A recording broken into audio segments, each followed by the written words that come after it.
get lights. Carry lights. No carry light. We go to their market. We were happy. At the end of today, we are here today.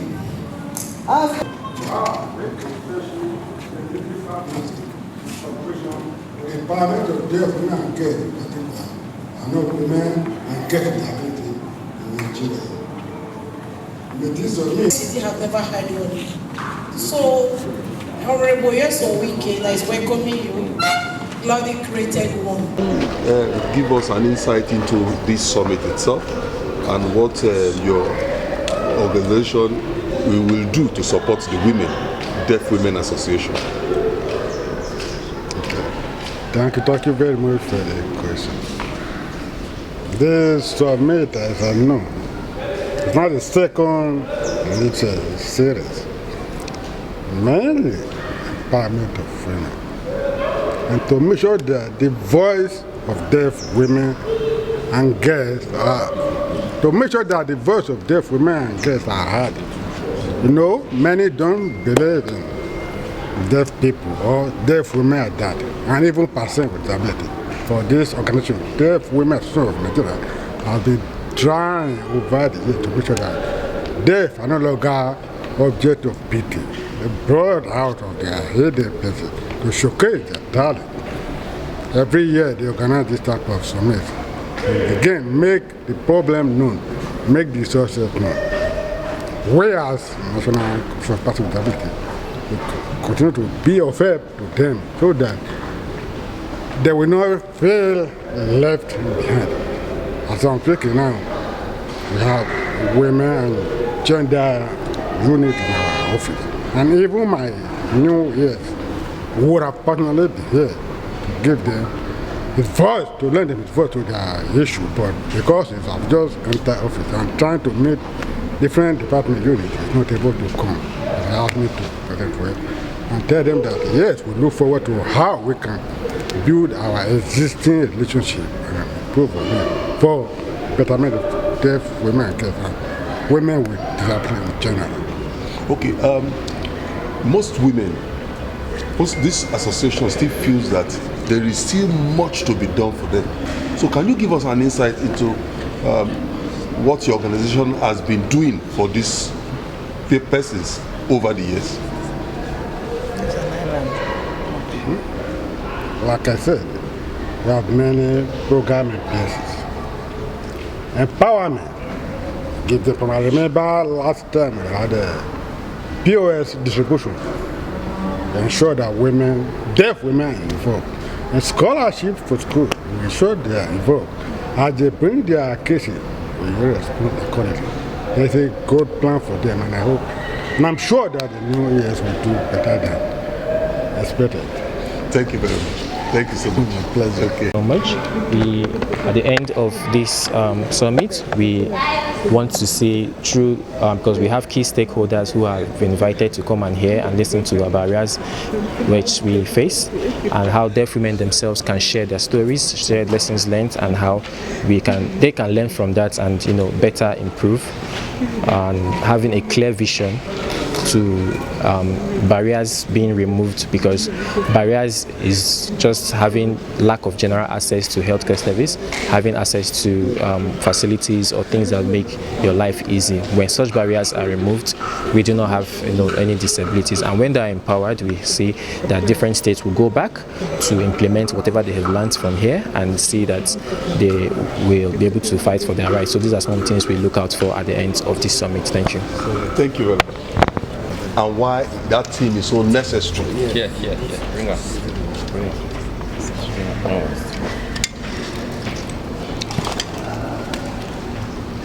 Thank you. I would like to first introduce myself. My name is Helen Beyoko Alashe. I am the National President of Deaf Women Association of Nigeria. And we are having our second national summit here, and we have deaf women from across the country, from different states. And our team is empowering deaf women and empowering voices. It focuses on establishing the rights of deaf women on issues of gender-based violence, which we experience a whole lot in the community, and discrimination, and making their voices to be heard. And when it comes to opportunities that is available to all women, for women with hearing impairment also to have such opportunities, and make sure no one is left behind, and where advocacy would be carried out by themselves in form of self-advocacy to understand and better advocate for themselves about their rights and strategies to which they can advocate for themselves very well and create empowerment in their own areas. So also, we are trying to use this to advocate for the need for deaf women to be included in the decision-making process, and we have women from all the 6 zones and all the states, and they're all here, and see how governments can ensure we have avenues for their voices to be heard. Since we arrived since Sunday, yesterday to have discussed issues on gender-based violence and how to report gender-based violence issues and how to better protect ourselves. Make sure we take advantage, make sure people don't take undue advantage because of our disability, and having the right, creating the avenue for them to have the right ways to communicate and report issues when such things happen, areas of rape or domestic violence, the right legal processes to use in making sure such issues are reported and are not condoned. So it's part of the reasons why we are here, to empower deaf women and to ensure that our voices are heard. Thank you.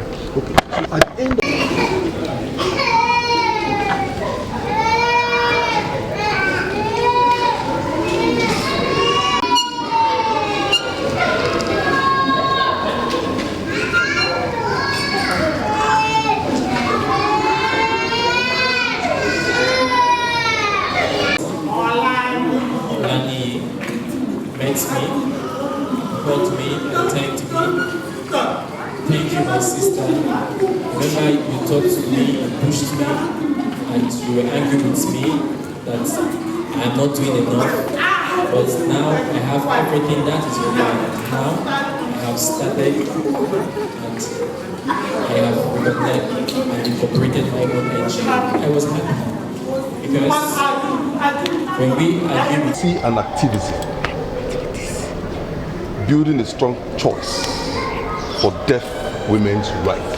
Can you take us through this question and how it will help advocacy for women in this country? Thank you. Thank you very much. When it comes to advocacy and inclusion, especially in this rights advocacy, the deaf people are often left behind. Society feels that it is expensive to maintain and to mainstream the deaf people because they have to pay a professional sign language interpreter in that field, like other cluster. While other cluster they can pay their aid than to compare to interpreters' fees. But they have to understand that sign language is not only a profession, it is also a project and a discipline. We have expert people there and they make a livelihood through that service. We cannot include the deaf people fully without fully using of interpreters. So I will recommend inclusive budgeting when it comes to inclusion of deaf in advocacy, to see that interpreters are fully captured in the budget. Secondly, we have to understand sign language to form part of the curriculum in the schools. If we feel that interpreters are expensive to maintain, many people have option of learning sign language when you include it in curriculum. When a teachers they pass through sign language class when they are in school, by the time they are employed as a teacher in the school, even in regular school, many of them will be able to sign, and the communication gap will have been filled. That way, the deaf children that in of school age don't need to go far Sometimes you have to see parents that live at Gagalada, for example, and their school is at Massacre, for example, or deaf parents live as Massacre, and the deaf school is at Kuje. When you arrive a child of 5 years old school and the parents want the child to be in a regular student, it's not practicable. We cannot see, you cannot believe in Massacre with a kid of 5 years and expect that child to go to school as Kuje, as regular students. This is why if we can mainstream sign language in our classroom curriculum, most teachers, as a point of graduation, we have basic sign language knowledge. When they are employed, many deaf that live close by will be able to school where the teachers are, because the teachers will be able to teach them with the experience they have learned during that time where they are in school. Again, we have to think about the news. How many news, especially when we come to TV aspects, and we are talking about the sign language, there's no even captioning, not to not talk about sign language interpreters. I don't used to watch TV. I don't watch news. I only read news online. On Facebook, on Twitter, because when you are watching the TV, the capturing, but the reporter is saying another thing. Why the capturing is another thing? We are misled. The capturing, just a sentence, that is not making any sense to us. But the capturing are not full. To see that deaf people are included. We know that in Nigeria, and in Nigeria, things are changing regularly. Now, what is going on now? Gender issue. It's on gender issue and disability inclusion. Many things are changing in our country. We have to bring everything together. Nobody should be left behind. Deaf people should not be left behind. I am standing today as a lawyer because I have made as an inclusion process and in a position in the University of Ilorin. I finished in University of one other university like Ibadan, University of Jos, we have University of Calabar, pushing them to special education, but Ilorin said no. They started special education and closed it down and said no, they should be allowed to study whatever they want. And they have planned it in a way that in the school started, you can couple your schedule from faculties or departments, then you go to your deaf center and submit. That is what I need to do. Anytime I have lecture, I go to my lecture hall. Interpreter is already there. They already have the schedule. They share it among themselves and start their work. If the interpreter knows that I have class today, they have to be available for me and help me in the class. And also that they say that to the professor too, our coordinator of the centers. When I was there, a prof that later become the DVC of University of Ilorin was a coordinator of that center to show how much they respect the deaf people. Because of it today, you can see the result today.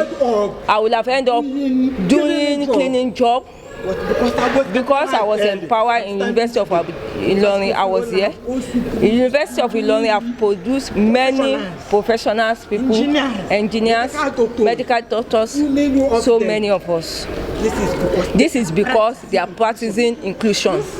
If we can study that step and bring it in all other universities, I believe we will see that deaf inclusion will be sustainable in Nigeria. Thank you very much. Thank you.